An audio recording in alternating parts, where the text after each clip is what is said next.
स्वागत है आपको मेरे YouTube चैनल एग्रो पाठशाला में।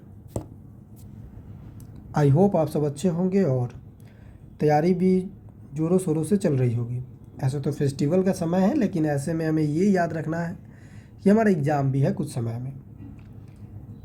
बहुत सारे अपकमिंग एग्ज़ाम हैं, उसके लिए आपको थोड़ी सी मेहनत करनी पड़ेगी और फेस्टिवल को थोड़ा सा साइड रखना पड़ेगा। बाकी फेस्टिवल को भी इंजॉय कीजिए और उसके साथ साथ पढ़ाई भी करते रहिए। तो इस बीच अगर हम बात करें जनरल एग्रीकल्चर के जो सेशन चल रहा था, जो हमारा सीरीज चल रहा था, उस सीरीज में हमने एग्रीकल्चर को समझा। और हाँ, जो भी बच्चे हैं, जो भी स्टूडेंट हैं, जो भी भाई बंधु हैं, अगर आपने पिछले सेशन को नहीं देखा, आपने अभी तक जो भी क्लासेस ली गई है हमारे द्वारा उसको नहीं देखा, तो आप जाओ और उसको देखो और उसको समझने का प्रयास करो और उसका फीडबैक अपने कमेंट में ज़रूर बताना। आज की क्लास की अगर हम बात करें तो थोड़ा सा हम रिकैप कर लेते हैं पिछली क्लास के जो भी क्लासेस हुई थी उसके बारे में। तो पिछली क्लासेस में हमने देखा गया कि जो भी एग्रीकल्चर ईयर होते हैं उसके साथ साथ जो मॉडर्न एग्रीकल्चर होते हैं, उसके बाद हमने मेजर ऑर्गेनाइजेशन बताया। मेजर ऑर्गेनाइजेशन जैसे कि ICR क्या होता है, IRI का क्या होता है, नाफेड क्या होता है, नाबार्ड क्या होता है। यानी कि जिस तरह से एग्रीकल्चर का स्टेप बढ़ते गया, यानी कि एग्रीकल्चर का डेवलपमेंट होते गया, उसी तरह से धीरे धीरे हमारे पास अलग अलग से ऑर्गेनाइजेशन बनते गया। क्योंकि ऑर्गेनाइजेशन बनाने का एक ही पर्सपेक्ट था कि हमारा एग्रीकल्चर बूस्ट हो और एग्रीकल्चर सेक्टर में हम काफ़ी अच्छा कर सकें। तो ये मेजर ऑर्गेनाइजेशन हमने आपको बता दिया कि किसका क्या रोल है, और कुछ बचा हुआ है उसको भी हम यहाँ से इसके बाद वाले सेशन में देख लेंगे। जैसे कि कुछ बैंकिंग सेक्टर बचा हुआ है कि एग्रीकल्चर में जो लोन प्रोवाइड कराता है, मान लो एग्रीकल्चर को अगर हमें एग्रीकल्चर को आगे बढ़ाना है, बूस्ट करना है, तो उसके लिए फार्मर के नीड को पूरा करना पड़ेगा और फार्मर की जो ज़रूरतें हैं उसको देखना पड़ेगा। तो उसमें कुछ बैंकिंग वगैरह सेक्टर भी आते हैं, उस बैंकिंग सेक्टर के बारे में हम बात करेंगे। आज का जो सेशन है इसमें हम ग्रीन रेवोल्यूशन के बारे में समझने वाले हैं कि ग्रीन रेवोल्यूशन क्या होता है। देखो, ये जो टॉपिक है ना, ये टॉपिक हमारा एग्ज़ाम पर्सपेक्टिव से भी इम्पोर्टेंट रहता है और दूसरी अंडरस्टैंडिंग के लिए भी इम्पोर्टेंट रहता है। क्योंकि जब आप एग्रीकल्चर सेक्टर में आ गए हो या एग्रीकल्चर कर रहे हो, तो आपके पास ये तो नॉलेज होना चाहिए कि ग्रीन रेवोल्यूशन होता क्या है और ग्रीन रेवोल्यूशन का क्या इंपॉर्टेंस है एग्रीकल्चर में, ये भी चीज़ें आपको समझनी चाहिए।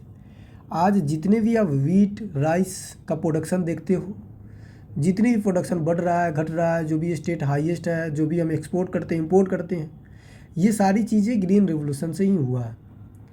तो ग्रीन रेवोल्यूशन को समझते हैं और ग्रीन रेवोल्यूशन में हम लेआउट अगर हम बात करें तो आपको ये पता होना चाहिए कि ग्रीन रेवोल्यूशन 2 लेवल से स्टार्ट होता है। पहले तो हम इसमें हिस्ट्री देखेंगे कि ग्रीन रेवोल्यूशन का क्या हिस्ट्री है। सेकेंड ऑफ बात करें तो हम सेकेंड क्या देखेंगे कि वर्ल्ड लेवल पे ग्रीन रेवोल्यूशन कैसे स्टार्ट हुआ। फिर हम इंडिया लेवल पे यानी कि अपने कंट्री लेवल पे देखेंगे। इन तीनों पॉइंट को आपको बहुत ध्यान से सुनना पड़ेगा, बहुत बारीकी से समझना पड़ेगा। और मैं ऐसा उम्मीद रखता हूँ, होप रखता हूँ कि आपको जो भी चीज़ समझाएंगे वो आपको समझ में आएगा। अगर नहीं भी समझ में आता है, कमेंट बॉक्स है आपके पास, आप कमेंट बॉक्स में क्या कर सकते हो, अपना पिन कर सकते हो, अपना मैसेज ड्रॉप कर सकते हो। चलिए, तो समय नहीं कमाते हुए हम स्टार्ट करते हैं ग्रीन रेवोल्यूशन को। अब देखो, ग्रीन रेवोल्यूशन समझने से पहले थोड़ा सा हमें ये समझना पड़ेगा कि एक्चुअल में रेवोल्यूशन होता क्या है। जैसे आपने बहुत बार सुना होगा कि एग्रीकल्चर में हम रेवोल्यूशन ला देंगे, या इस इंडस्ट्री में हम रेवोल्यूशन ला दिए, या एजुकेशन में रेवोल्यूशन ला रहे हैं, या पॉलिटिक्स में रेवोल्यूशन ला रहे हैं। तो ये रेवोल्यूशन हो क्या रहा है? देखो, रेवोल्यूशन का मतलब ये होता है, क्रांति का मतलब ये होता है कि कोई भी सेक्टर हो, चाहे वो एग्रीकल्चर सेक्टर हो, चाहे वो एजुकेशन सेक्टर हो, चाहे वो कोई भी सेक्टर इंडस्ट्रियल सेक्टर हो, चाहे वो हमारे पास पॉलिटिकल सेक्टर हो, कोई भी सेक्टर में जो पिछले बहुत दिनों से दशकों से चल आ रही है, जो प्रॉब्लम्स आ रही है, जो सारी चीज़ें चल रही है, उसके सापेक्ष में, उसके कंपेयर में आप कुछ विशेष करते हो और विशेष करने के बाद आपका रिजल्ट भी विशेष आता है और उस रिजल्ट को सारे देश, सारे लोग एक्सेप्ट करते हैं और आपके किए हुए काम को सारे लोग सराहना करते हैं, उससे हम क्या कहते हैं? रेवोल्यूशन कहते हैं। जैसे आमतौर पे जितने भी कोचिंग वाले होते हैं वो क्या करते हैं? वो कहते हैं कि हम एग्रीकल्चर में रेवोल्यूशन ला रहे हैं, एग्रीकल्चर एजुकेशन में रेवोल्यूशन ला रहे हैं। डैट मीन्स क्या है कि इससे पहले जो भी किया है उससे ये कुछ डिफरेंट कर रहे हैं, कुछ ज़्यादा इफेक्टिव कर रहे हैं। तो ये होता है रेवोल्यूशन का मतलब। ऐसे एग्जाम पर्सपेक्टिव से इंपॉर्टेंट नहीं है, लेकिन रेवोल्यूशन हमें समझना जरूरी हो जाता है। अब देखो, जो ग्रीन रेवोल्यूशन है ना, इसका तो सबसे पहले स्टार्ट होता है हिस्ट्री, कि भाई हिस्ट्री कैसे स्टार्ट हुआ। फिर स्टार्ट होता है कि वर्ल्ड लेवल में सबसे पहले स्टार्ट करने वाले कौन थे, फिर इंडिया लेवल पे कैसे स्टार्ट हुआ और पूरे संसार में कैसे फैला, इसके बारे में हमें समझना पड़ेगा। अब देखो एक चीज़ आप समझना, गौर करना कि जब भी हम रेवोल्यूशन की बात करते हैं तो यहाँ पे आपको सबसे पहले तो ये पता होना चाहिए कि अभी तक की अगर हम बात करें तो हमारे पास तो बहुत सारे रेवोल्यूशन हैं, लेकिन ये जो ग्रीन रेवोल्यूशन है ये थर्ड रेवोल्यूशन है, एग्रीकल्चर का तीसरा सबसे बड़ा रेवोल्यूशन था। अब यहाँ पे ऐसे में क्वेश्चन ये बनता है कि सर पहला और दूसरा कौन सा था। तो पहला अगर रेवोल्यूशन की बात करें तो पहला रेवोल्यूशन जो आपने एग्रीकल्चर में सबसे पहले हमने बताया भी है आपको कि इसमें सबसे पहले अगर हम एग्रीकल्चर रेवोल्यूशन की बात करते हैं ना तो ये रेवोल्यूशन आपका स्टार्ट होता है नियोलिथिक स्टेज में, या नियोलिथिक रेवोल्यूशन कहते हैं। अब आप थोड़ा सा हिस्ट्री में जाएंगे तो वहाँ पे सारी चीज़ें पढ़ते हैं। तो नियोलिथिक रेवोल्यूशन स्टार्ट होता है 10,000 BC में। ऐसे तो जो प्रेलिथिक और लिथिक वाला पार्ट है हमारा पार्ट नहीं है, सिर्फ एग्रीकल्चर वाले देखेंगे ये कि पहला नियोलिथिक रेवोल्यूशन स्टार्ट हुआ था जिसमें 10,000 BC में, और 10,000 BC में हमने आपको बताया कि इंसान सबसे पहले हंटिंग करना स्टार्ट कर दिया था, यानी कि शिकार करना स्टार्ट करता था अपने जीवन यापन के लिए। उसके बाद क्या हुआ कि इसी हंटिंग के समय में फास्टरॉल हुआ, यानी कि एनिमल का डोमेस्टिकेशन स्टार्ट हुआ, और बताया जाता है कि 10,000 BC में सबसे पहले डॉग का डोमेस्टिकेशन किया गया था। लेकिन इन एग्रीकल्चर पर्सपेक्टिव से देखें तो 8700 BC में हमारे पास क्या होता है, डोमेस्टिकेशन सीप का हो जाता है 8700 BC में। तो क्वेश्चन यहाँ पे ऐसे बनता है कि अगर आपसे पूछे कि जनरल में किसका सबसे पहले डोमेस्टिकेशन हुआ एनिमल्स का, तो डॉग का। एग्रीकल्चर के लिए जो यूज होता है वो सीप होता है। अब सीप का पूछे डोमेस्टिकेशन कब स्टार्ट होता है, पालना कब स्टार्ट किए, तो 8700 BC। तो इस तरह से करके पहला रेवोल्यूशन हमारा समाप्त होता है जो नियोलिथिक रेवोल्यूशन था। अब हमारे पास आ जाता है सेकेंड रेवोल्यूशन। अगर हम सेकेंड रेवोल्यूशन की बात करें, सेकेंड क्रांति का बात करें, तो ये 1700 सेंचुरी से लेकर 1800 सेंचुरी में चलता है, और ये ब्रिटेन में चलता है। कहाँ चलता है, तो ब्रिटिश करते हैं और ब्रिटेन में चलता है। और ब्रिटेन में यहाँ पे जोर दिया गया था क्रॉप रोटेशन के लिए। जैसे क्रॉप रोटेशन क्या होता है आपको पता है, फसल चक्र का मतलब होता है कि जब क्रॉप को आप रोटेट करते हो, लेकिन लैंड जो होता है आपके पास फिक्स होता है। जैसे भूमि होता है वो फिक्स होता है, लेकिन क्रॉप को आप रोटेट करते जाते हो। जैसे मान लो कि कोई भूमि है, मान लेते हैं कि सपोज डैट ये फील्ड है, इस फील्ड में हमने क्रॉप इस सीजन में या इस ऋतु में अगर हम बात करें खरीफ में, तो यहाँ पे खरीफ में हमने राइस ग्रो किया। फिर जैसे ही अगला सीजन आया हमने क्रॉप को चेंज कर दिया। तो ये क्या कर रहे हैं, क्रॉप रोटेट कर रहे हैं एक साल में। तो ये रिवोल्यूशन चला, ब्रिटिश ने चलाया और ब्रिटेन में चला था। कब चला था, तो 1700 से 1800 ईस्वी की बात है। अब आता है थर्ड हमारे पास जो रिवोल्यूशन है, सबसे इम्पोर्टेंट रिवोल्यूशन और थर्ड रिवोल्यूशन जो आपको हम पढ़ाएंगे और बताएंगे, वो है हमारे पास ग्रीन रिवोल्यूशन। तो आपसे पूछे कि ग्रीन रिवोल्यूशन एग्रीकल्चर में कौन सा रिवोल्यूशन है, तो थर्ड सबसे लार्जेस्ट रिवोल्यूशन है, तीसरा रिवोल्यूशन है। अब इस रिवोल्यूशन में क्या हुआ था, इस रिवोल्यूशन को हमने कह दिया ग्रीन रिवोल्यूशन के नाम से जाना। अब देखो एक्चुअली सीन क्या था, इसकी हिस्ट्री की अगर हम बात करें ना, तो ग्रीन रिवोल्यूशन अगर हम बात करते हैं तो 1935 और 36 की बात है।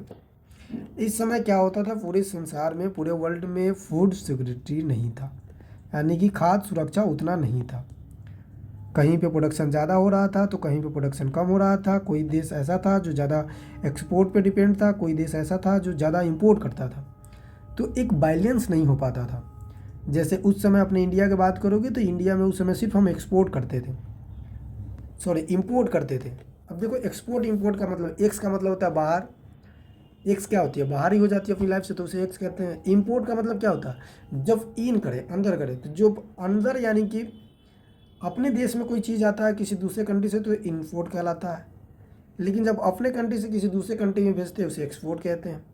तो उस समय सिर्फ हम क्या कर रहे थे, इंपोर्ट कर रहे थे, अलग अलग कंट्री से हम क्या कर रहे थे, अपना ले रहे थे, बीज ले रहे थे, प्रोडक्शन ले रहे थे खाने के लिए। ये कंडीशन सारे देश में चल रहे थे, एक आध दो देश को छोड़कर। तो ऐसे में क्या स्टार्ट हुआ, हिस्ट्री का स्टार्ट होता है। और हिस्ट्री में अगर हम बात करें तो एक साइंटिस्ट थे, 1935 की बात है। ये हिस्ट्री देख रहे हैं, याद रखना। अब देखो हिस्ट्री में हमने क्या क्या देखा कि रिवोल्यूशन का मतलब क्या होता है। रिवोल्यूशन सबसे पहले क्या अभी स्टार्ट हुआ, तो नियोलिथिक स्टेज ये स्टार्ट हुआ रिवोल्यूशन 10,000 BC में। 10,000 BC में हंटिंग करते थे। फिर हमने देखा कि सेकेंड एग्रीकल्चर रिवोल्यूशन के बाद किया, तो सेकेंड एग्रीकल्चर रिवोल्यूशन 1700 से 1800 में चला था सेंचुरी में। ये ब्रिटिश में चला हुआ था, ब्रिटेन के लोग चला रहे थे। इसमें क्रॉप रोटेशन पे ज़्यादा जोर दिया गया और उसके साथ साथ हाई यील्डिंग वेराइटी पे भी जोर दिया गया। फिर थर्ड एग्रीकल्चर रिवोल्यूशन आता है, जिस रिवोल्यूशन को हम क्या कह देते हैं, ग्रीन रिवोल्यूशन का नाम देते हैं। और ये 50 के दशक में पूरे वर्ल्ड में फैल गया। लेकिन इस फैलने से पहले कोई हिस्ट्री रहा होगा, कोई चीज़ें घटना घटी होगी, उसके बारे में समझते हैं।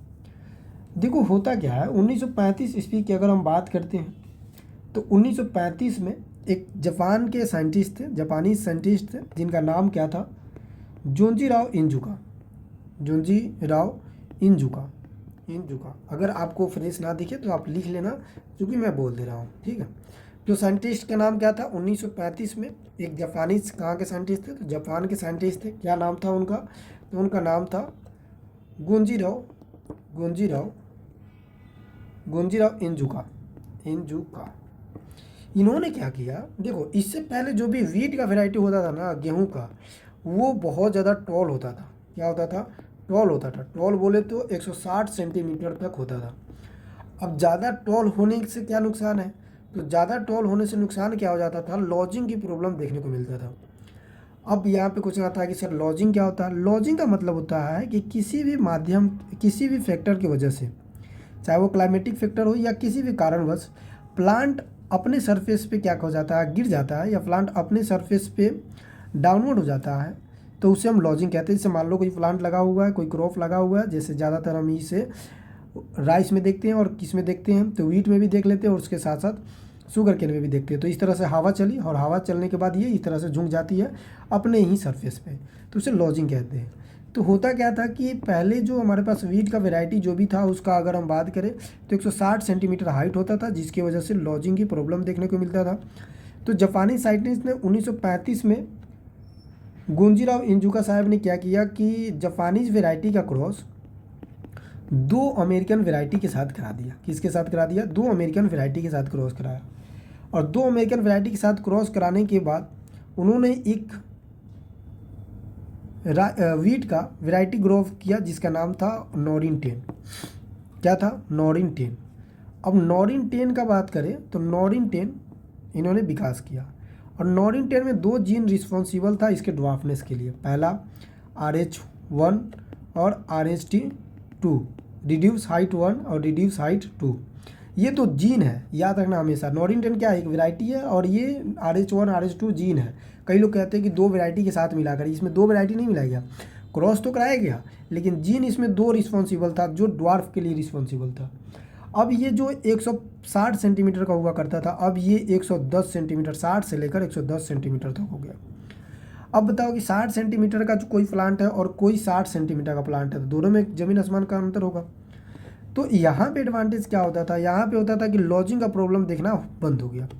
ठीक है, तो इन्होंने तो एक सोल्यूशन पा लिया कि लॉजिंग को प्रॉब्लम करना बंद कर दिया।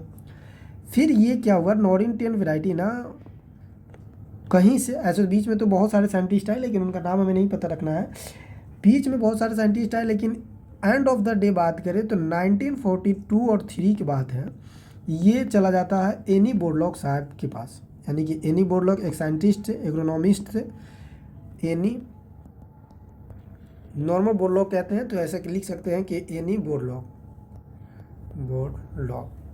इनके पास कब जाता है, तो 1943 में जाता है। अब ये क्या करते हैं, ये क्रॉस करवाते हैं नॉरिन 10 का।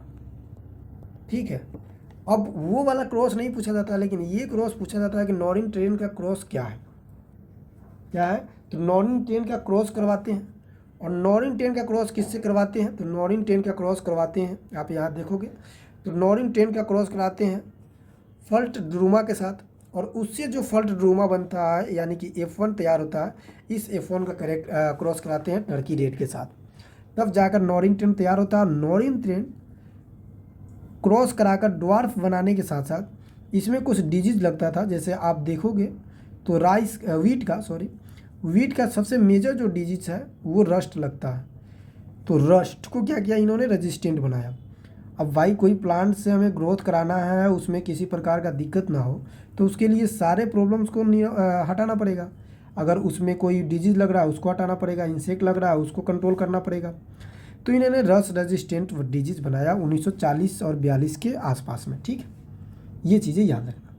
तो 1943 में तो इन्होंने स्टार्ट किया। अब जब बीज बना लिया ना मैक्सिको में, स्टार्ट याद रखेंगे, ये एक एग्रोनॉमिकल या एग्रोनॉमिस्ट साइंटिस्ट हैं। इन्होंने नॉरिन 10 को जो गोंजीराव इंजुका ने क्रॉस कराया था जापानी जो अमेरिकन की वैरायटी के साथ, इन्होंने ड्वार्फ वैरायटी बनाया, लेकिन इन्होंने क्रॉस करा के रस्ट रेजिस्टेंट बना दिया और उसके साथ साथ ये क्या कर दिया, हाइट भी रिड्यूस हो गया।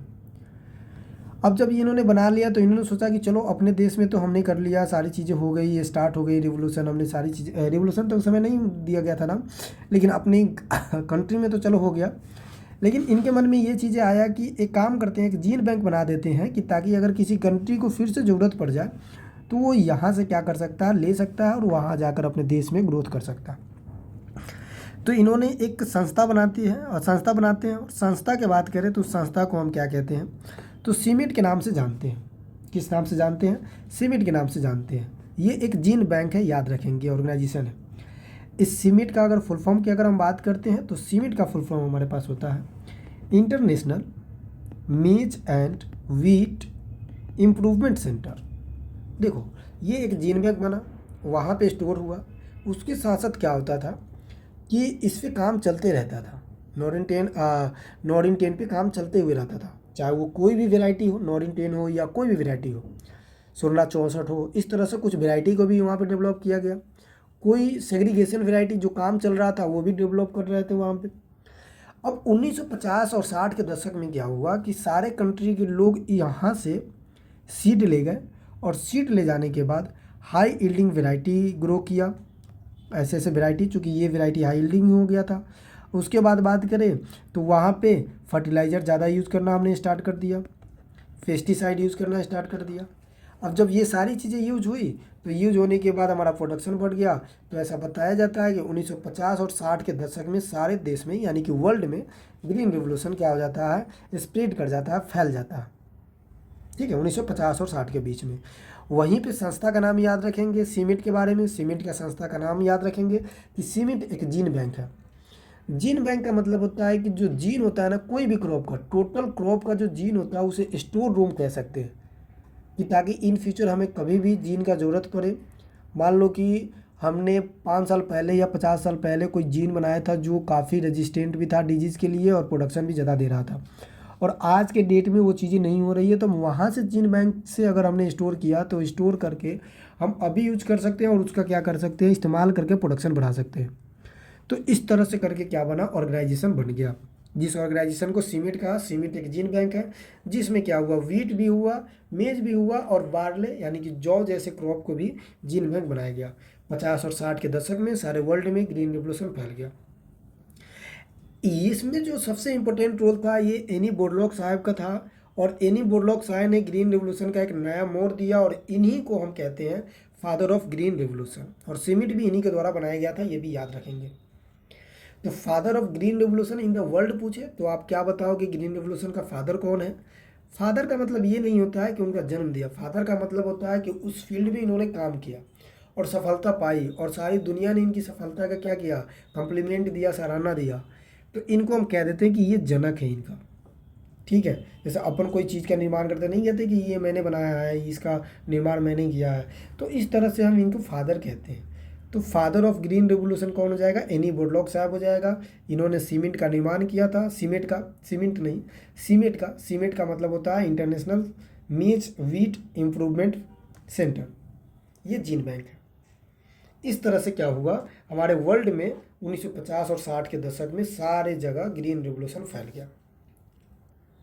अब ग्रीन रिवोल्यूशन फैलने से क्या मतलब ग्रीन रिवोल्यूशन का क्या फ़ायदा था, इसको समझते हैं। इंडिया में बाद में आएंगे, पहले वर्ल्ड में ही समझ लेते हैं। देखो पहले क्या होता था ना, पहले हमारे पास उतना फर्टिलाइज़र का सोर्स नहीं हुआ करता था। क्या नहीं हुआ करता था, फर्टिलाइज़र का सोर्स नहीं हुआ करता था, और ख़ासकर इंडिया जैसे कंट्री में तो फर्टिलाइज़र था ही नहीं ना के बराबर था। तो पहले के लोग फर्टिलाइज़र फ्री करते थे, फ्री फार्मिंग करते थे। तो जब फर्टिलाइज़र फ्री फार्मिंग करते थे तो ऑर्गेनिक फार्मिंग करते थे। अब ऑर्गेनिक फार्मिंग करेंगे तो मिट्टी का जितना भी कैपेसिटी होगा उतना ही प्रोडक्शन दे पाएगा, उससे ज़्यादा प्रोडक्शन नहीं दे पाएगा। और हमारे पास नंबर ऑफ़ पॉपुलेशन ज़्यादा था, यानी कि पॉपुलेशन बढ़ रहा था, नंबर ऑफ़ क्या था, पॉपुलेशन बढ़ रहा था। तो अब ऑर्गेनिक तरीके से कर कर हम फार्मिंग करके अपने आप को फूड सिक्योरिटी नहीं रख सकते, उसके साथ साथ अपनी ज़रूरत पूरा नहीं कर सकते। तो फिर सोचा गया कि क्यों ना हम फर्टिलाइज़र का यूज़ करें। देखो आमतौर पे फर्टिलाइज़र क्या होता है, फर्टिलाइज़र एक सब्सटेंस है, एक मीडिएटर है जो न्यूट्रिएंट क्या करता है, प्रोवाइड कराता है। यानी कि एक प्रकार का क्या है, मीडिएटर ही है कह सकते हैं। क्योंकि जो सॉइल में अवेलेबल नाइट्रोजन है उससे एक्स्ट्रा नाइट्रोजन अगर आपको देना है तो फर्टिलाइज़र यूज़ करना पड़ेगा। फर्टिलाइज़र के तौर पे क्या होता है, जैसे अलग अलग फर्टिलाइज़र होता है, जैसे यूरिया होता है, यूरिया फर्टिलाइज़र ही है। तो यूरिया में 46% नाइट्रोजन है, तो नाइट्रोजन परसेंटेज कितना देगा, 46 देगा। बाकी का बचा हुआ पास डस्ट होता है, नहीं तो अंश होता है, इस तरह का पार्ट होता है। तो फर्टिलाइज़र यूज़ किया, यानी कि अगर प्लांट 1% नाइट्रोजन एब्जॉर्ब करता है तो हमने उसे 50% एब्जॉर्ब कराया कि जितना आपको प्रोडक्शन दे, जितना आपको नाइट्रोजन लेना है लो, लेकिन हमें प्रोडक्शन ज़्यादा देकर दो।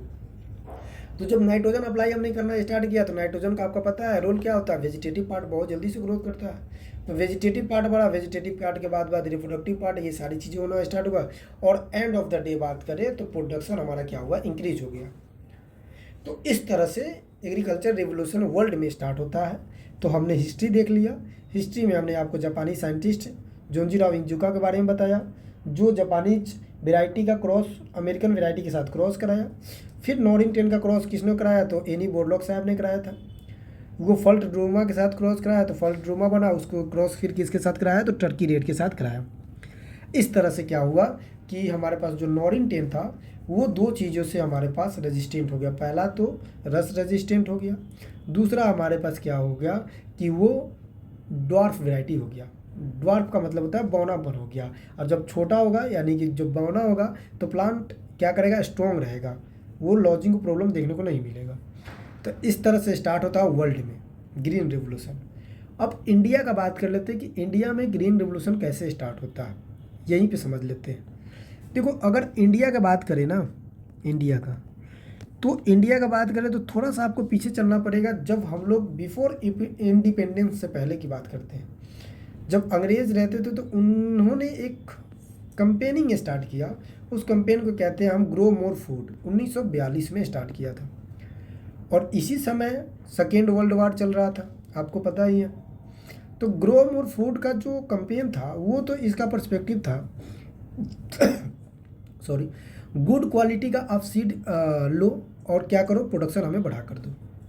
पूरे वर्ल्ड में यही क्या था, क्राइटेरिया था। लेकिन आपको पता है कि एक समस्या का समाधान करने के लिए जब दूसरा समस्या आ जाता है तो वो पिछली वाली समस्या समाधान नहीं होती है।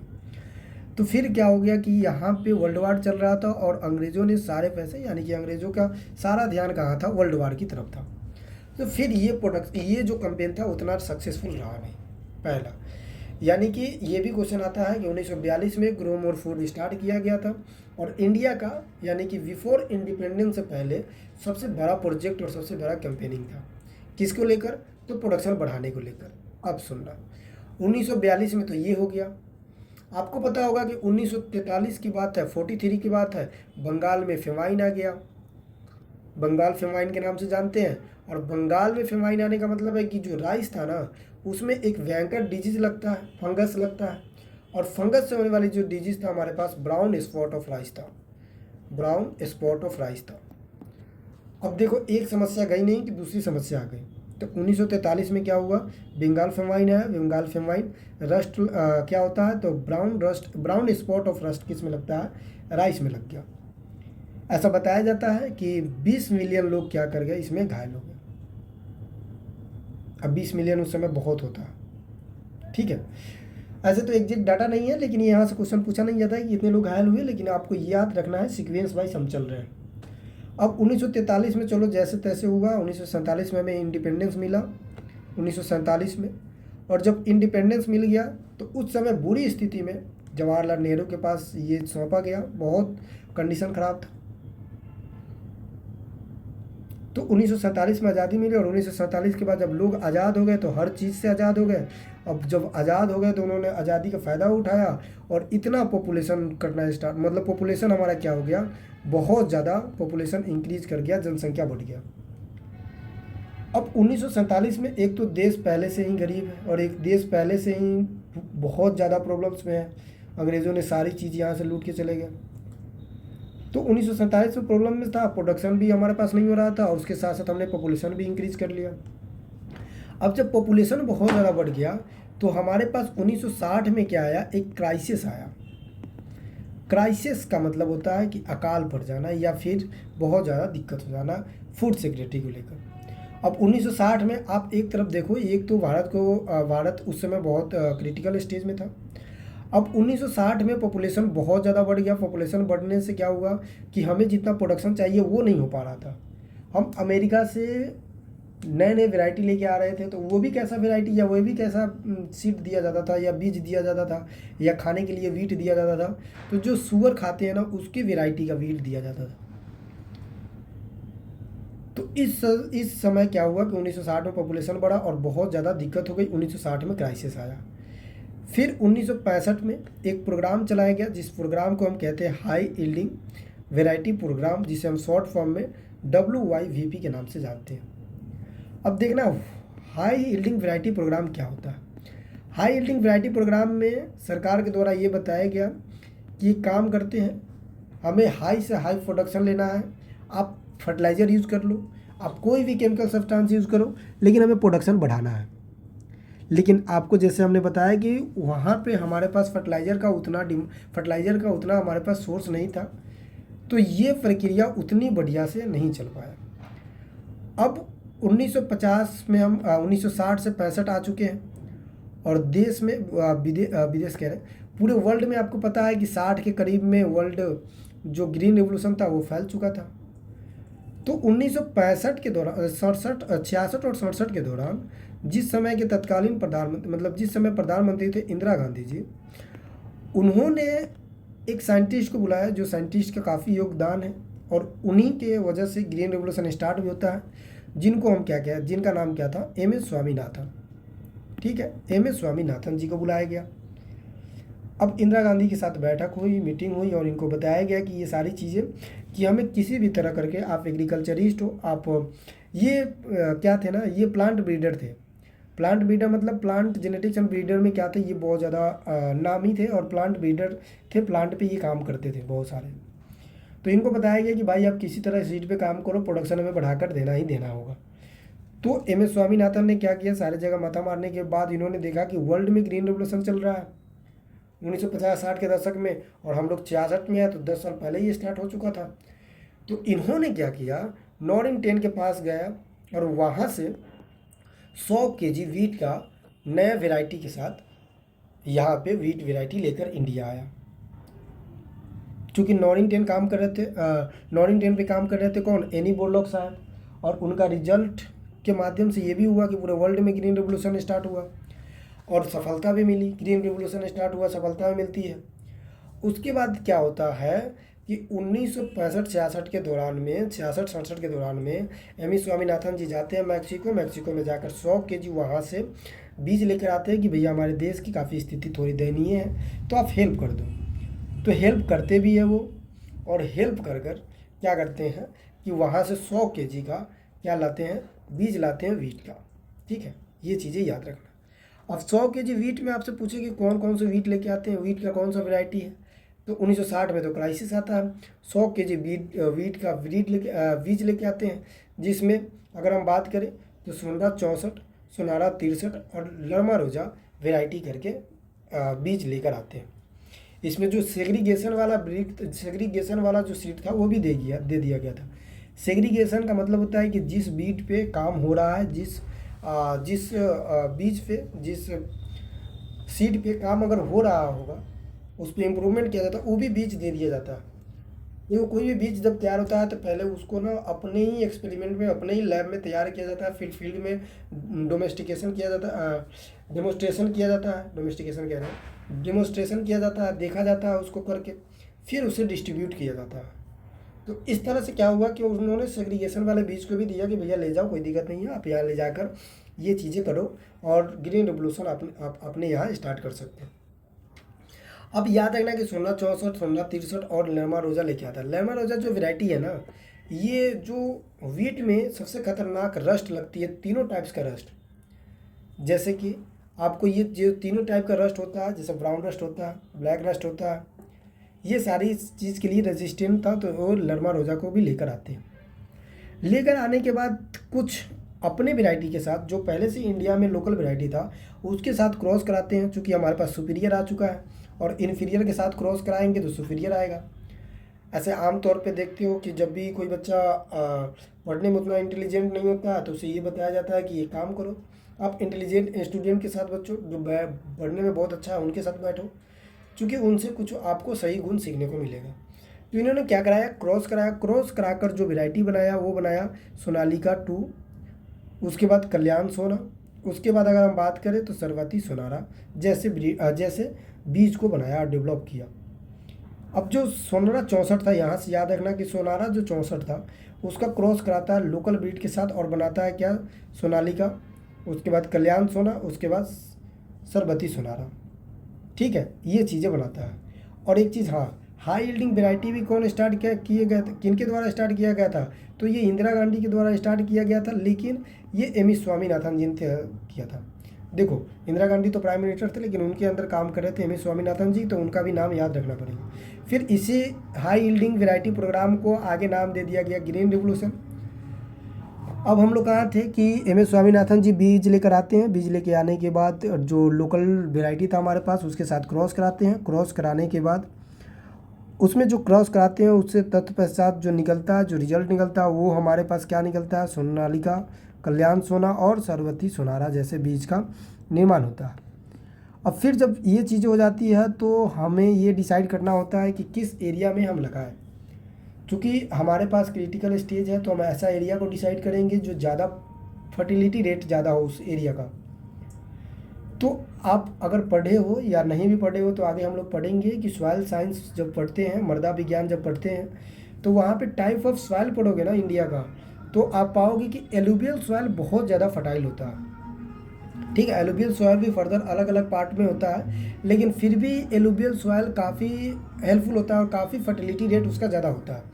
क्योंकि एलुवियल सॉइल जो बनता है ना, वो जो रिवर होता है, वो रिवर के किनारे का जो सॉइल होता है वो एलुवियल सॉइल कहलाता है। तो एरिया डिसाइड किया गया कि हम ऐसे सॉइल यानी कि एलुवियल सॉइल किस जगह पे ज़्यादा है, उस जगह पे हम क्या करेंगे, इस प्रोडक्शन को लगाएंगे, इस बीज को लगाएंगे, ताकि हमें प्रोडक्शन ज़्यादा से ज़्यादा मिल पाए।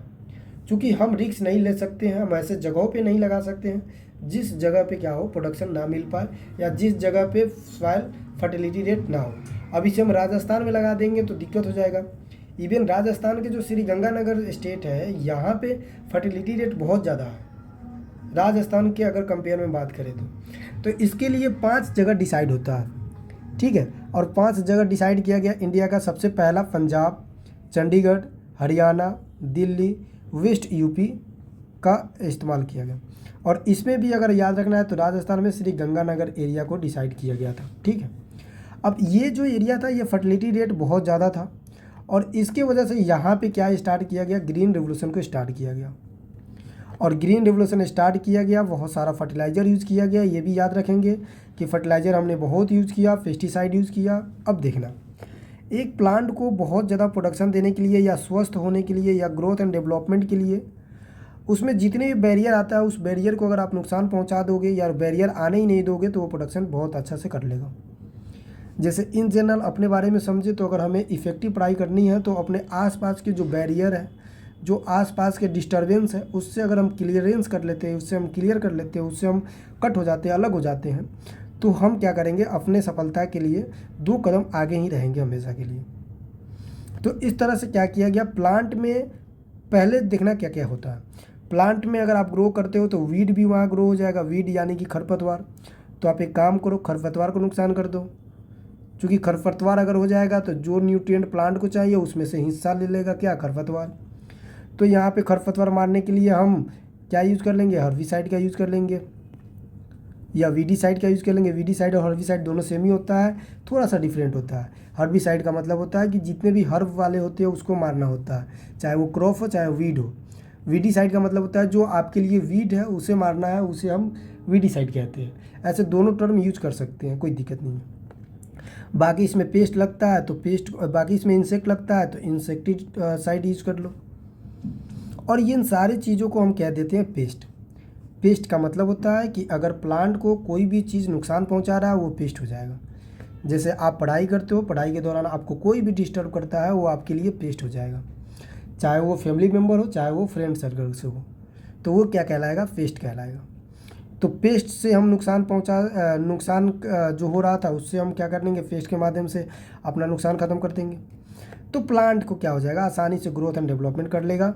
तो ग्रीन रिवोल्यूशन के दौरान एरिया जो डिसाइड किया गया था उस जगह का नाम भी याद रखेंगे, पंजाब, चंडीगढ़, हरियाणा, दिल्ली और उसके साथ साथ हमारे पास जो वेस्टर्न उत्तर प्रदेश है वो।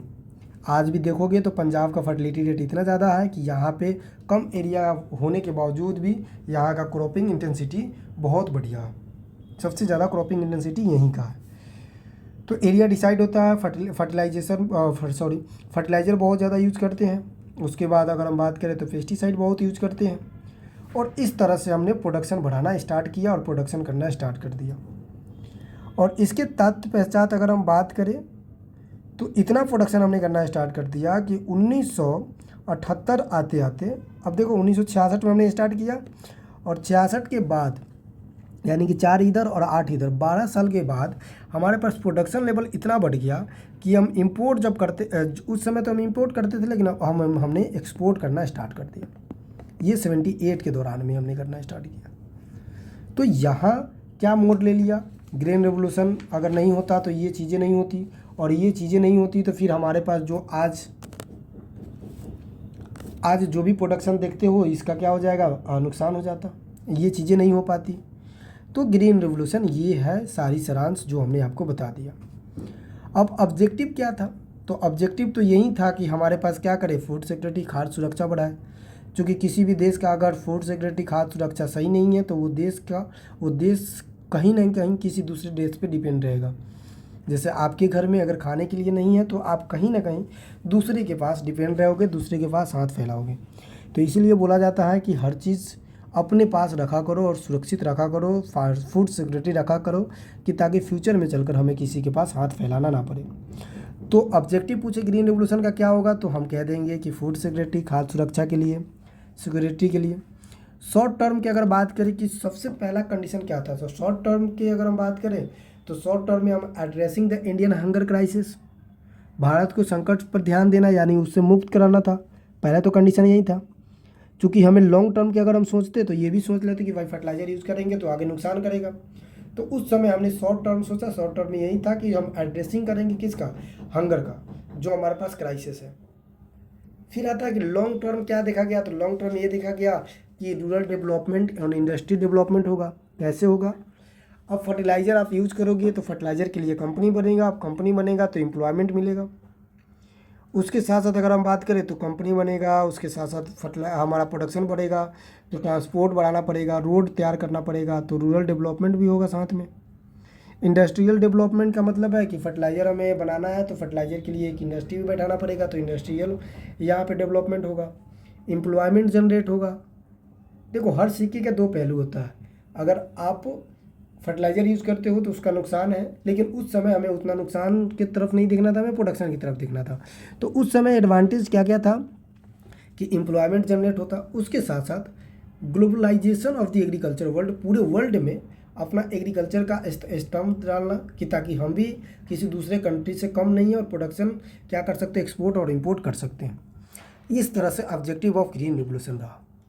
ठीक है, ये याद रखेंगे। उसके बाद अगर बात करें बेसिक एलिमेंट क्या था, तो बेसिक एलिमेंट यही था एग्रीकल्चर रिवोल्यूशन का या ग्रीन रिवोल्यूशन का, वो था expansion of the farming area, यानी कि कृषि क्षेत्र का विस्तार करना कि ताकि ज़्यादा से ज़्यादा लोग प्रोडक्शन कर पाए, ज़्यादा से ज़्यादा लोग फार्मिंग की तरफ बढ़े।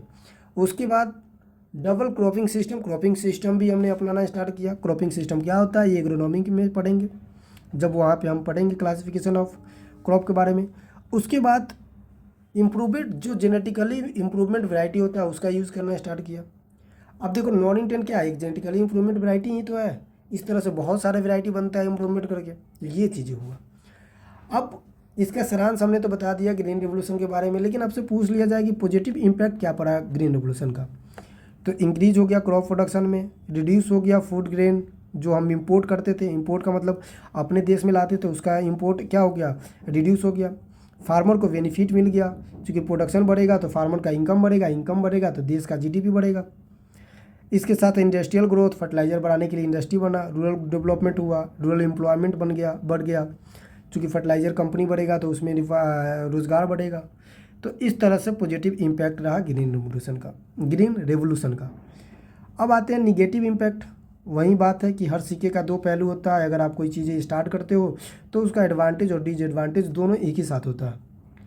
जैसे आप पढ़ रहे हो तो एक प्रकार का समय का ये नष्ट ही है, समय आप व्यर्थ ही कर रहे हो, लेकिन आप समय व्यर्थ करके एक बढ़िया चीज़ ग्रहण कर रहे हो, पढ़ाई कर रहे हो।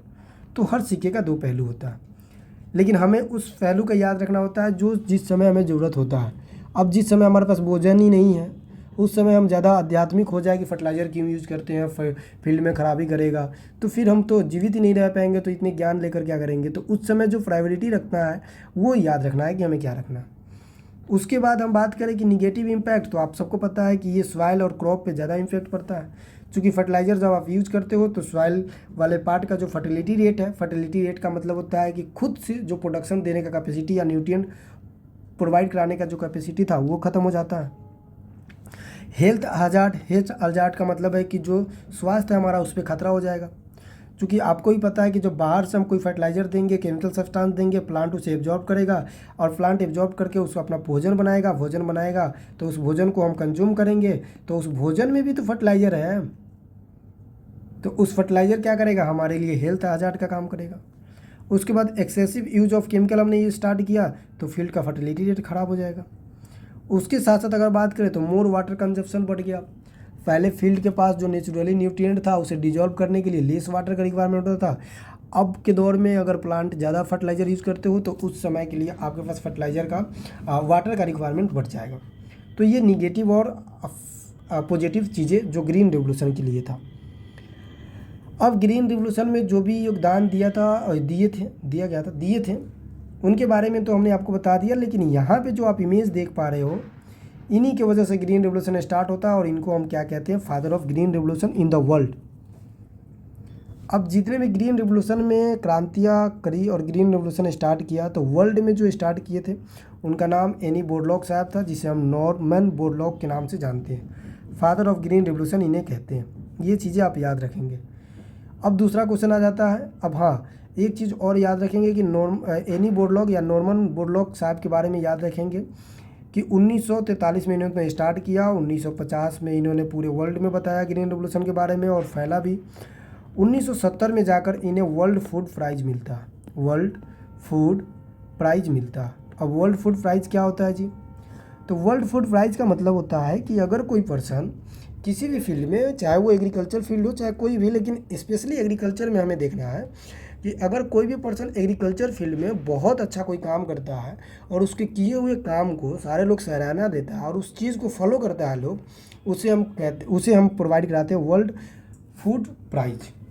जैसे बॉलीवुड फिल्म देखते हो या कोई भी फिल्म होता है उसमें प्राइज़ मिलता है। प्राइज़ किसके बेसिस पे मिल रहा है? वो बढ़िया काम किया, बढ़िया फिल्म बनाया। इसी तरह से एनी बोरलॉग साहब को प्राइज़ मिला किस बेसिस पे? इन्होंने देश में बताया कि ग्रीन रेवोल्यूशन क्या है, ग्रीन रेवोल्यूशन कैसे होता है, और ग्रीन रेवोल्यूशन इन्होंने स्टार्ट किया था। तो यहाँ से father of green revolution Norman Borlaug. सबसे पहले वर्ल्ड फूड प्राइज़ किनको मिला? तो एनी बोरलॉग साहब को 1970 में इन्हें वर्ल्ड फूड प्राइज़ दिया गया। अब वर्ल्ड फूड प्राइज़ कौन देता है? तो इनके लिए एक ऑर्गेनाइजेशन होता है जिसे FAO के नाम से जानते हैं। FAO अगर फुल फॉर्म बोले तो फूड एग्रीकल्चर ऑर्गेनाइजेशन होता है। ये एक ऐसा ऑर्गेनाइजेशन है जो एग्रीकल्चर सेक्टर में बहुत सारे काम को देखती है। जैसे कि किसको वर्ल्ड फूड प्राइज़ देना है, तो वर्ल्ड फूड प्राइज़ देगा FAO के द्वारा। एग्रीकल्चर डेट कब अनाउंस करना है, एग्रीकल्चर ईयर कब अनाउंस करना है, ये सारी चीज़ें कौन देखता है? तो FAO देखता है। अब FAO का फुल फॉर्म तो हमने बता दिया कि फूड एग्रीकल्चर ऑर्गेनाइजेशन होता है, लेकिन आपको याद रखना है कि ये इस्टेब्लिशमेंट कब होता है? तो ये इस्टेब्लिशमेंट होता है 16 जुलाई। ये इस्टेब्लिशमेंट होता है 16 अक्टूबर 1945 को। और इसी 16 अक्टूबर के डेट पे और इसी 16 अक्टूबर को हम सेलिब्रेट करते हैं वर्ल्ड फूड डे के नाम से। वर्ल्ड फूड डे के नाम से सेलिब्रेट करते हैं 16 अक्टूबर को। तो 1975 में इस्टेब्लिशमेंट होता है। और इसका हेड क्वार्टर कहाँ है FAO का? तो रोम इटली में है। रोम एक जगह का नाम है और इटली एक कंट्री का नाम है, ये याद रखेंगे। अब आता है कि father of green revolution in India कौन है? तो MS स्वामीनाथन जी को क्या कहते हैं? Father of green revolution in India कहते हैं। इनके वजह से हाई यील्डिंग वैरायटी प्रोग्राम चलाया गया। इसी हाई यील्डिंग वैरायटी प्रोग्राम को ग्रीन रिवोल्यूशन का नाम दे दिया गया और फादर ऑफ ग्रीन रिवोल्यूशन हम इन्हें कह देते हैं इंडिया लेवल पे। तो इस तरह से हमारा समाप्त होता है ग्रीन रिवोल्यूशन, और हमने ग्रीन रिवोल्यूशन को बहुत अच्छे तरीके से समझ लिया। आई होप कि आपको सारी चीज़ समझ में आया होगा, और ना भी समझ में आया होगा, कोई पॉइंट छूट भी जा रहा होगा मेरे तरफ से। ऐसे तो मैंने पूरी कोशिश किया था इस चीज़ को, टॉपिक को कवर किया, लेकिन आपको कहीं पे भी लगता है कि 1% छूटा हुआ पार्ट है तो आप कमेंट में ज़रूर पिन करेंगे और फीडबैक ज़रूर देंगे। क्योंकि ये सारी चीज़ें आपके लिए किया जाता है, तो आप एक बार फीडबैक ज़रूर देंगे कि आपका इस क्लास का फीडबैक क्या रहा। बाकी ग्रीन रेवोल्यूशन टोटल हो गया है। आप वर्ल्ड लेवल पे भी क्या कर सकते हो, इस चीज़ को पढ़ सकते हो, इंडिया लेवल पे भी पढ़ सकते हो, और कोई भी एग्ज़ाम में आप ये चीज़ को डिस्क्रिप्टिव अगर एग्ज़ाम भी होता है तो वहाँ भी लिख सकते हो। ठीक है। अब देखो एक चीज़ें छूट गई जिसे हम बता देते हैं कि 1978 में हमारे पास क्या हो गया, एक्सपोर्ट हो गया। मतलब इतना हो गया कि हम एक्सपोर्ट करने के लिए तैयार हो गए। तो इसके लिए अलग अलग ऑर्गेनाइजेशन बनना स्टार्ट हुआ। जैसे आप देखोगे तो एक ऑर्गेनाइजेशन है जिसे अपेडा कहते हैं। अपेडा क्या करता है, अपेडा एग्रीकल्चर जो भी प्रोडक्ट होता है ना, उसे एक्सपोर्ट के लिए कोई देखने के वाला होना चाहिए, उसके लिए ऑर्गेनाइजेशन बनता है अपेडा। अपेडा के बारे में बात करें तो 1986 में ये बनता है और 1985 में इसका एक्ट पास होता है। ठीक है, ये चीज़ें याद रखेंगे बस। अब यहाँ आपका एग्रीकल्चर रिवोल्यूशन समाप्त हो गया है। आई होप कि आप सबको समझ में आया होगा और बाकी फीडबैक आप देंगे। और उसके साथ साथ मैं एक चीज़ और बता दूं कि अगर आपको एग्रीकल्चर सेक्टर में कोई भी परेशानी हो, चाहे करियर से रिलेटेड, चाहे किसी भी दिक्कत से रिलेटेड, तो आप अपने बड़े भाई समझकर हमें 8076921823 पे कॉल या मैसेज कर सकते हैं। हालांकि डेली की अगर हम बात करें तो 1-2 कॉल आता ही है, बच्चे के हम बताते रहते हैं कि क्या करना चाहिए नहीं करना चाहिए, जो भी हमारी समझ से है। तो आपको भी अगर इस प्रकार का कोई डाउट है तो पूछ सकते हैं।